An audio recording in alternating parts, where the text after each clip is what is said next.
आज मुझे यहां आकर बहुत खुशी हुई। जैसे मेरी बहन ने कहा, शायद इतना सुंदर मंदिर मैंने पहले नहीं देखा। నేను ఈ రోజు రావడం ఎంతో సంతోషిస్తున్నాను। మా చెల్లెలు ఇప్పుడు చెప్పినట్టుగా ఇంత సుందరమైన రామప్ప గుడి చూసి నేను చాలా ఆనందిస్తున్నాను। आप लोग जानते हो कि जो चुनाव हो रहा है ये दोराला तेलंगाना और प्रजाला तेलंगाना के बीच में लड़ाई है। ఇప్పుడు జరుగుతున్న ఎన్నిక దొరల తెలంగాణ ప్రజల తెలంగాణ మధ్యలో జరుగుతున్న ఎన్నికగా పేర్కొంటున్నాను। तेलंगाना का वायदा कांग्रेस पार्टी ने आपसे 2004 में किया था। తెలంగాణ రాష్ట్రం యొక్క హామీ కాంగ్రెస్ పార్టీ మీకు 2004లో చేసింది। और पूरी दुनिया को मालूम है कि उस वायदे को कांग्रेस पार्टी ने पूरा करके दिखाया। ప్రపంచమంతా తెలుసు, కాంగ్రెస్ పార్టీ ఇచ్చిన మాట నిలబెట్టుకొని ప్రత్యేక తెలంగాణ రాష్ట్రం ఏర్పాటు చేసిన విషయం ప్రపంచమంతా తెలిసిన విషయాన్ని మనం చేస్తున్నాను। आमतौर से राजनीतिक पार्टियां वैसे वायदे नहीं लेती जिससे उनका नुकसान हो सकता है। ఎక్కువ శాతం రాజకీయ పార్టీలు వాళ్ళకి నష్టం జరిగే ఏ నిర్ణయాలు తీసుకోవు। मगर हमने इन चीजों के बारे में नहीं सोचा। हमने तेलंगाना की जनता के बारे में सोचा, तेलंगाना के गरीब लोगों के बारे में सोचा और यह निर्णय लिया। రాజకీయ లాభ నష్టాలకి పక్కన పెట్టి తెలంగాణ పేద ప్రజల యొక్క మేలు కోరి వారి జీవితాల్లో వెలుగులు నిండాలని ప్రత్యేక తెలంగాణ రాష్ట్రం మేము ఏర్పాటు చేసినాము। और यह सच्चाई आपके सामने है, इसको कोई मिटा नहीं सकता है। ఇది సత్యం। తెలంగాణ రాష్ట్రం మేము ఏర్పాటు చేసిన సత్యం అందరికీ తెలిసిన విషయమే। आपके सामने आपके चीफ मिनिस्टर ने भी वायदे किए हैं।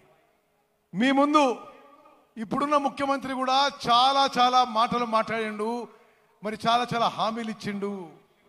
दलितों और आदिवासियों को उन्होंने जमीन देने का वायदा किया था।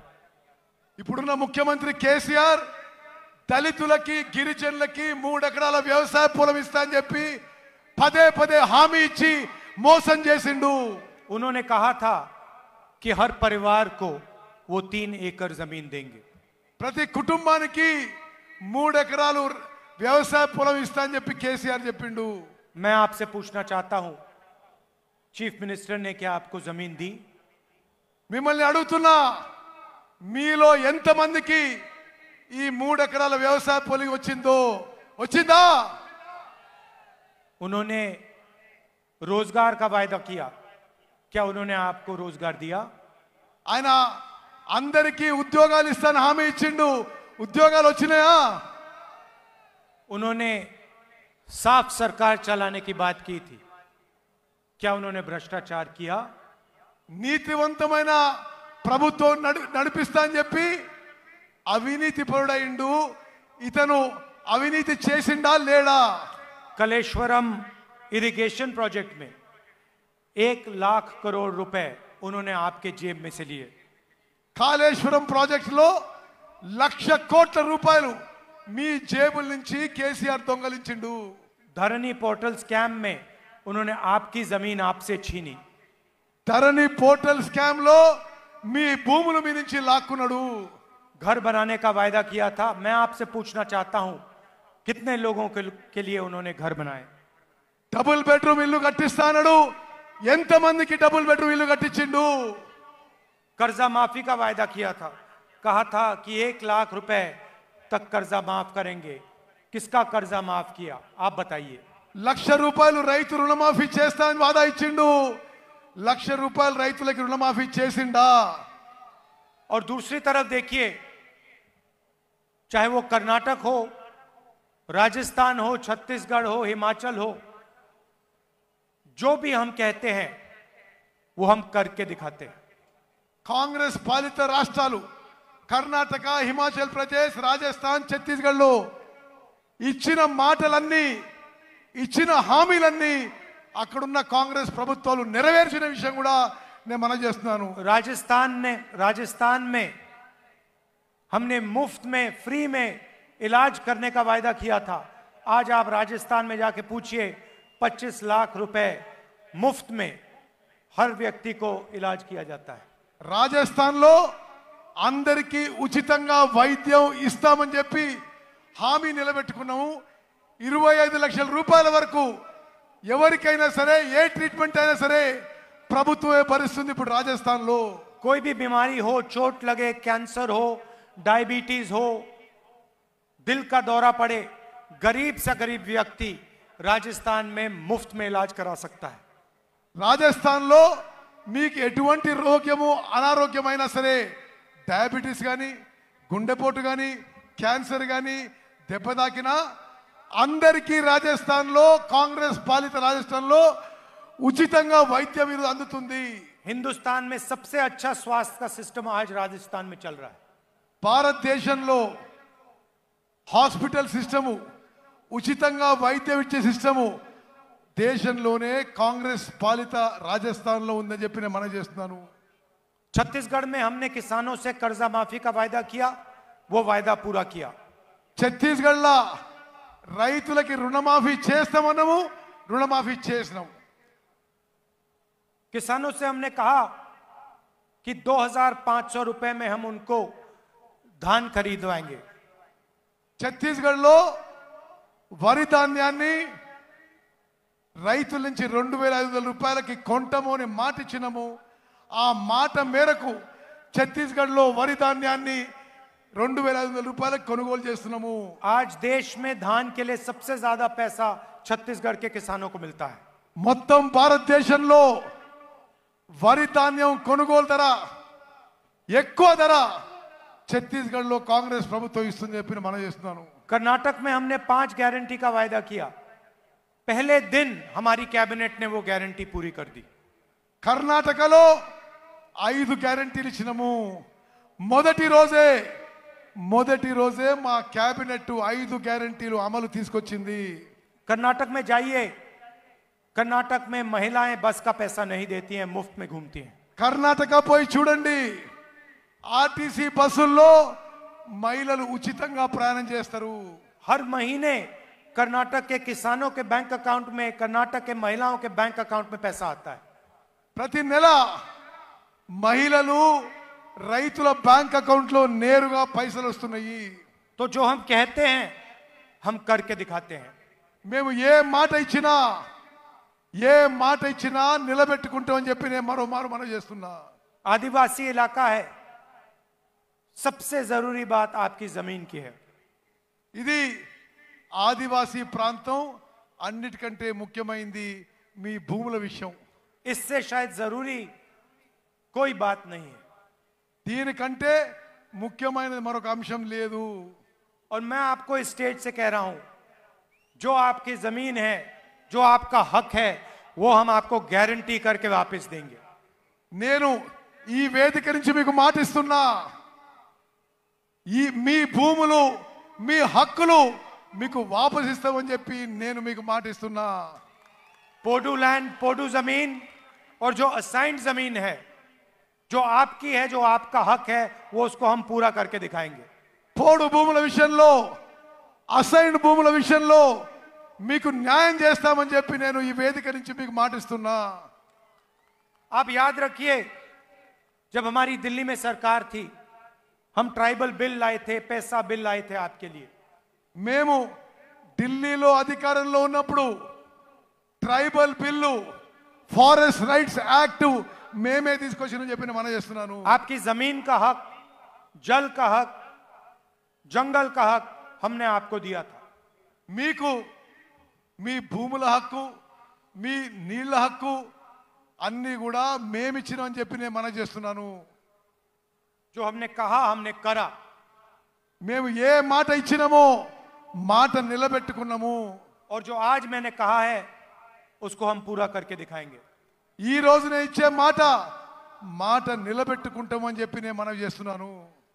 तेलंगाना के लिए हमने और भी गारंटीज दी हैं. తెలంగాణ కోసం మరికొన్ని గ్యారెంటీస్ ఇస్తున్నాము. महालक्ष्मी 2500 रुपए हर महीने महिलाओं को. మహాలక్ష్మి పథకం తీసుకొచ్చి ప్రతి మహిళకి నెలకి 2500 రూపాయలు ఇవ్వబోతున్నాము. 500 रुपए का गैस सिलेंडर. 500 రూపాయలకి గ్యాస్ సిలిండర్ ఇవ్వబోతున్నాము. रायतु भरोसा 15,000 हर साल प्रति एकड़. రైతు భరోసా కింద ప్రతి సంవత్సరం ప్రతి ఎకరాకి 15,000 రూపాయలు ఇవ్వబోతున్నాము. और 12,000 रुपए मजदूरों को. భూమి లేని రైతు కూలీలకి ప్రతి సంవత్సరం 12,000 రూపాయలు ఇవ్వబోతున్నాము. गृह ज्योति स्कीम जिसमें हम 200 यूनिट बिजली के मुफ्त में देंगे. గృహ జ్యోతి అనే పథకం కింద అందరి కరెంటు బిల్లుల్లో 200 యూనిట్ విద్యుత్ యూనిట్లు ఉచితంగా ఇవ్వబోతున్నాము. इंद्रम्मा इंड्लू स्कीम 5 लाख रुपए घर बनाने के लिए. ఇందిరమ్మ పథకం కింద అందరికి 5 లక్షల రూపాయలు ఇవ్వబోతున్నాము. और जिन्होंने तेलंगाना की लड़ाई में भाग लिया, जिन्होंने अपना खून पसीना दिया, उनके लिए 250 स्क्वायर यार्ड का घर. ఎవరైతే తెలంగాణ ఉద్యమంలో భాగస్వామ్యం అయినరో వాళ్ళకి ఇంటి స్థలం కింద 250 గజాలు ఇవ్వబోతుందని చెప్పి నేను మనవి చేస్తున్నాను. चेवता स्कीम में 4,000 रुपए महीने हमारे बुजुर्ग लोगों के लिए. పెన్షన్ పెంచి అందరికి 4,000 రూపాయలు పెన్షన్ ఇవ్వబోతున్నాము. और युवा विकासम में 5 लाख रुपए असिस्टेंट्स स्टूडेंट्स को कॉलेज फीस के लिए. యువకులకు యువతులకు నిరుద్యోగులకి 5 లక్షల రూపాయలు ఆర్థిక సాయం చేయబోతున్నాము. और आखिरी बात मैं यहां कहना चाहता हूं, आपका यहां हर साल त्योहार होता है, इसको हम नेशनल त्योहार घोषित करेंगे. ఇది చాలా పెద్ద ప్రకటన. జాతర దినాలే సమ్మక్క సారక్క ఉత్సవాన్ని జాతీయ ఉత్సవంగా నేషనల్ ఫెస్టివల్ గా చేయబోతున్నాము. जैसे कुंभ मेला होता है वैसा ही आपका फेस्टिवल होता है, आपका त्योहार होता है. కుంభ మేళా ఎట్లయితే జాతీయ ఉత్సవంగా నేషనల్ ఫెస్టివల్ చేయబోతున్నామో సమ్మక్క సారక్క ఉత్సవాన్ని కూడా జాతీయ ఉత్సవంగా నేషనల్ ఫెస్టివల్ గా చేయబోతున్నాము. जैसे ही हमारी सरकार दिल्ली में आएगी वैसे ही हम ये काम आदिवासियों के लिए करेंगे. ఇది ఢిల్లీలో మా ప్రభుత్వం రాగానే సమ్మక్క సారక్క గిరిజన ఉత్సవాన్ని జాతీయ ఉత్సవంగా చేయబోతున్నాము. भाइयों और बहनों, आपसे मैं एक आखिरी बात कहना चाहता हूं. చివరి మాట, तेलंगाना में बीआरएस और कांग्रेस पार्टी के बीच में चुनाव हो रहा है. తెలంగాణలో బీఆర్ఎస్ కి కాంగ్రెస్ మధ్యలో ఎన్నికలు జరుగుతుంది. बीजेपी को हमने परे कर दिया है, हरा दिया है. బీజేపీ ఆల్రెడీ ఓడిపోయింది, అడ్రస్ లేకుండా పోయింది తెలంగాణలో. मगर एक बात याद रखिए, बीजेपी चाहती है कि बीआरएस तेलंगाना में जीते. గుర్తుపెట్టుకోండి, బీజేపీ బీఆర్ఎస్ పార్టీ తెలంగాణలో గెలవాలని కోరుకుంటుంది. ये दोनों एक साथ काम कर रहे हैं. బీజేపీ బీఆర్ఎస్ కలిసి ఉన్నాయి. బీజేపీ బీఆర్ఎస్ మిలాఖాత్ అయి ఉన్నాయి.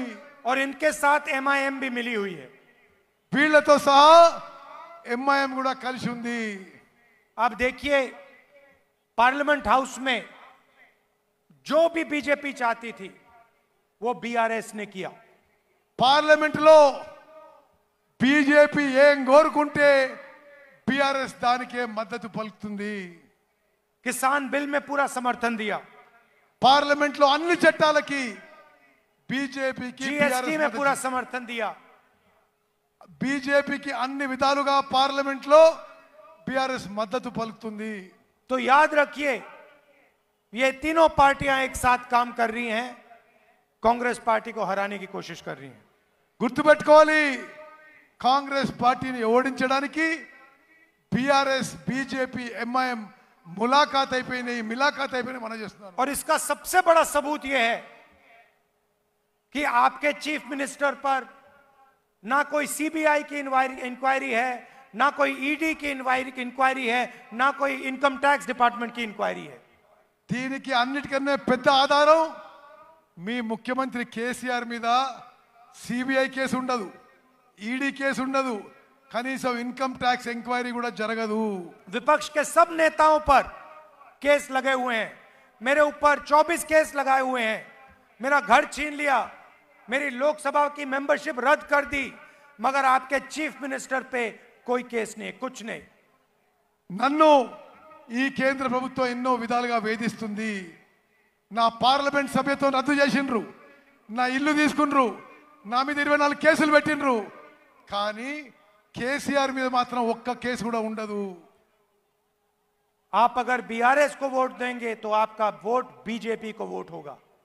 బీఆర్ఎస్ కి ఓటేస్తే అది బీజేపీకి ఓటేసిన సమానం అని చెప్పి మనం చేస్తున్నాను। हमारी बीजेपी के साथ विचारधारा की लड़ाई है। మాకు బీజేపీతో మా ఆలోచన విధానంలో మా సెక్యులర్ కోసం కొట్లాడుతానని చెప్పి మనం చేస్తున్నాను। आप देखिए पूरे देश में बीजेपी कांग्रेस पार्टी पर आक्रमण करती है। మొత్తం దేశంలో బీజేపీ కాంగ్రెస్ పార్టీపై యుద్ధం ప్రకటిస్తుంది।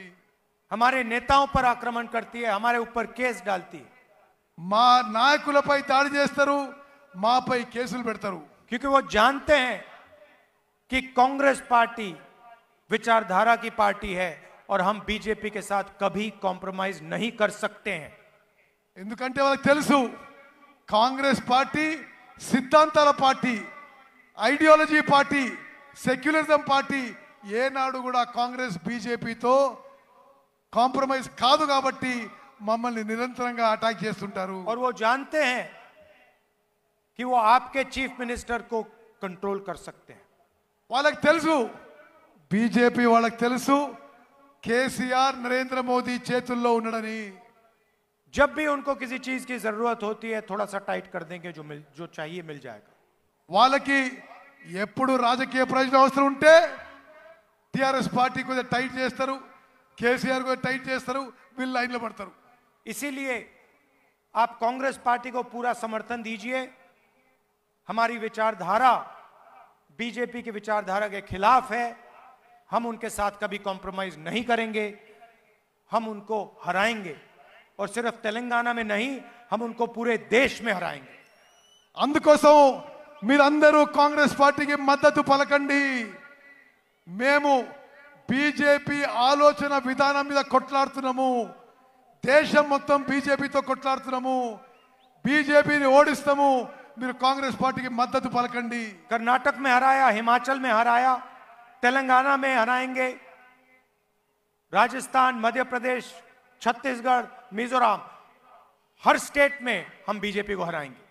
కర్ణాటక, హిమాచల్ ప్రదేశ్లో బీజేపీని ఓడించినము, ఇప్పుడు తెలంగాణలో, రాజస్థాన్లో, మధ్యప్రదేశ్లో, ఛత్తీస్గఢ్లో, మిజోరాంలో 5 రాష్ట్రాల్లో బీజేపీని ఓడించి కాంగ్రెస్ పార్టీ అధికారంలోకి రాబోతున్నది। इसीलिए बहुत जरूरी है कि आप यहां कांग्रेस पार्टी को पूरा समर्थन दें और बीजेपी की जो बी टीम है इसको यहां हरवाएं। ఇది చాలా అవసరం। బీజేపీని ఓడగొట్టాలి, బీజేపీ బి టీం బీఆర్ఎస్ ని కూడా ఓడగొట్టాలని చెప్పి నేను మనం చేస్తున్నాను। आप सब यहां शाम के समय आए, इसके लिए दिल से बहुत बहुत धन्यवाद।